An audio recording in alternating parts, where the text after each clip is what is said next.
Hello, this is Joseph Arnold with Soulforce Music School.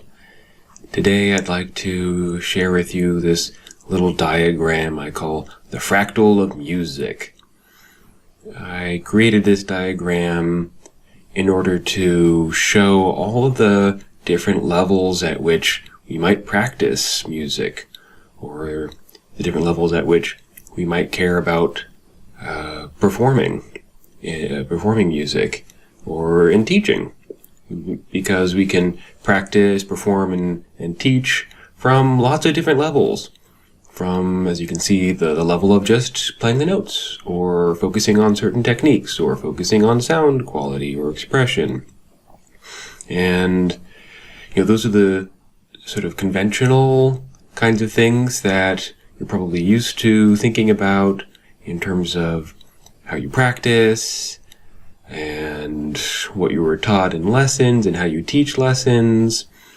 And, and if you were lucky enough, you also probably received some of the other elements here. The quality of movement, which is very much in the purview of Alexander technique. But I mean, even if you had a teacher who wasn't an Alexander technique teacher, a music teacher that is, your teacher probably said something about, being more relaxed, or those times when you're getting tight. So that's a really great thing to focus on. And another aspect of Alexander technique that goes a little bit deeper even than quality of movement is quality of attitude, or the way that you think about yourself or the music, because that can deeply affect your quality of movement. And even deeper than that is your quality of being, and which is really the wellspring of Soulforce. And these things, quality of movement, quality of attitude, quality of thinking, and quality of being, are more of the post-conventional or unconventional kinds of pedagogy. And that's very much what we specialize in here at the Soulforce Music School. So you can see over on the right, I have a couple notes there. One note is that all levels are necessary. This is very important. And just because, quality of being or quality of attitude, are kind of down there at the base of that beautiful tree you can see in the background, it doesn't mean that they are necessarily more important, more relevant to this or that situation. They're just a different level. And they do happen to kind of be at the root of other things, like the techniques and sound quality and individual notes. But you need all of them, right? You can't just have great quality of movement and forget about your notes. Or not play in tune or something like that. You really need to get the notes and to play in tune and to have a nice sound. And, your quality of movement will support all that. Your quality of attitude will support all that. Your quality of being will support all of that. So all the levels are necessary. All the levels are necessary.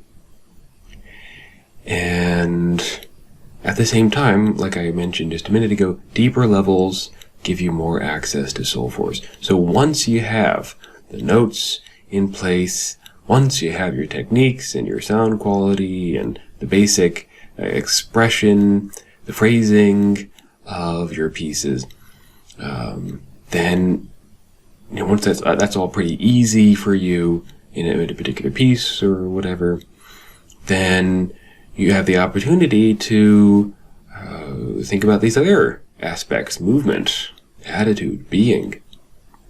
And the more that you can include and refine these deeper levels of music thinking here, music pedagogy, then the greater your access, your ability to express Soulforce. The ideal here is for all of these levels to be online and functioning well when you're performing. And it's kind of like, what is it like? Well, I'm not really sure what it's like. It's like Soulforce needs to be able to flow through all these other levels. And if there's a kink in one of these other levels, like you just don't know the notes, or the sound quality is off or here or there, or you're getting tense in your body here or there, then that blocks the flow of Soulforce. And so then practicing takes on a very different kind of purpose. If the overall ideal for a performance is to be able to shine your soul force from the depths of your being, then you need to have all these other things in place. And so practicing can be about getting all these other things in place so that your soul force can shine through. Because, in a certain sense, you don't need to do anything for soul force, your quality of being, the gift that you are, to shine through.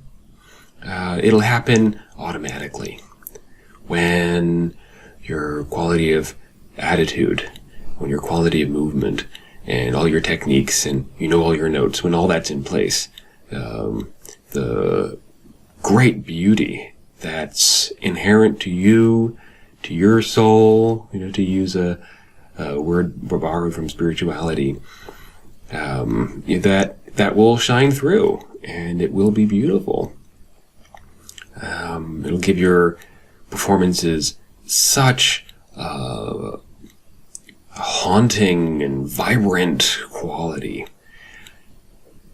So when you practice, know which level you're practicing at, and know which levels that you may be leaving out. So, you can take a look at all these and get a sense of where you're most familiar in your practicing, which ones seem most familiar to you in your practicing. We're all pretty familiar with learning the notes, and we're all pretty familiar with various techniques and having a nice sound quality, and maybe phrasing and being able to express what we want in the phrasing. But conventionally, if we've gone through conventional music training, we might not be as familiar with quality of movement. That really takes some intensive Alexander technique training to become more familiar with. And you might not be, you might sense that you might be getting tense here or there, or maybe stressed. You have like a particular attitude or way of thinking about the music that's kind of stressful, but maybe you don't really know exactly what to do about that. And who knows, maybe quality of being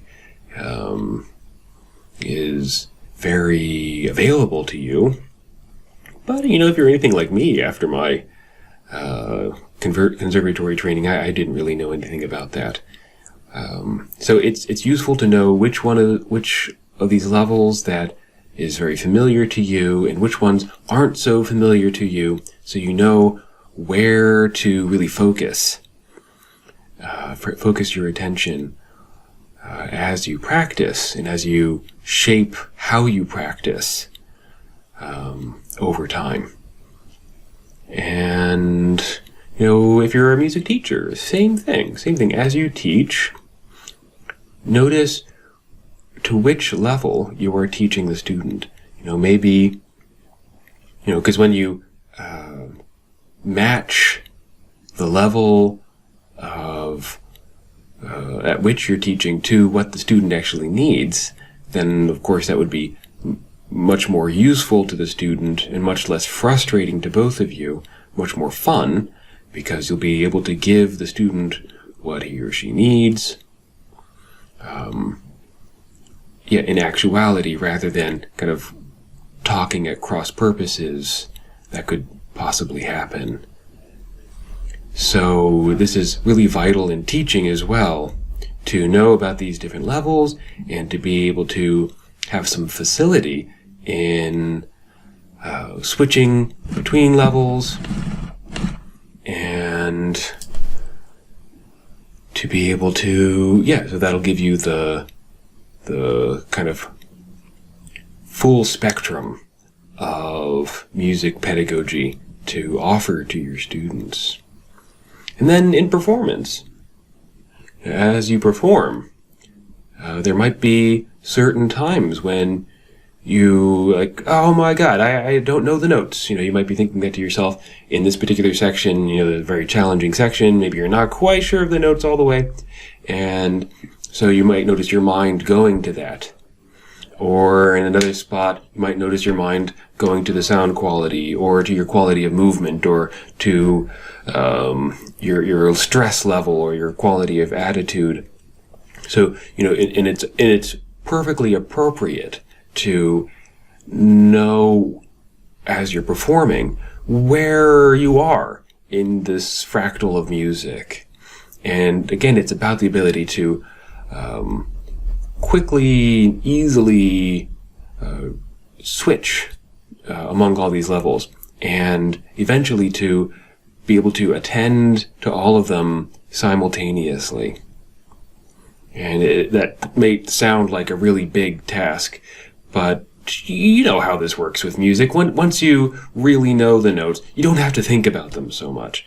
Once you really have your techniques and your phrasing down, and with Alexander technique, once you get the sense of how to move and what kinds of quality of thinking and that kind of thing works, you don't have to think about it so much. So it's not like this great big task that you have to keep in mind the whole time. The eventual ideal here is this very simple, open quality of being. It's a heartfelt outpouring of yourself, your soul force, the gift that you are. And it's very, very simple. Very simple. It feels very simple. So it's not any big burden to notice all these different levels as you're playing. And in fact, that is precisely what will make your performances really shine. So as you practice, you might remember this fractal of music. Remember these various levels and discern, in this part of the music I'm really thinking about this level of the fractal of music, and in this part I'm thinking about a different one, or maybe in my next something's not going well in my practice, maybe I can think about this level or that level instead. Or this practice session felt really good, that which was meant that this or that level was really working well. I can make a note of that. Or you can check in before performance, or check in before or after a teaching a lesson that you teach. Which ones worked well, which ones didn't, or weren't so present for you. And in that way, again, you can really bring a greater depth of understanding to the whole spectrum of what we might focus on and what might help us to make really beautiful, soul-stirring music. So that's that. That's the Fractal of Music. I hope you found that helpful. All right. I'll talk to you soon.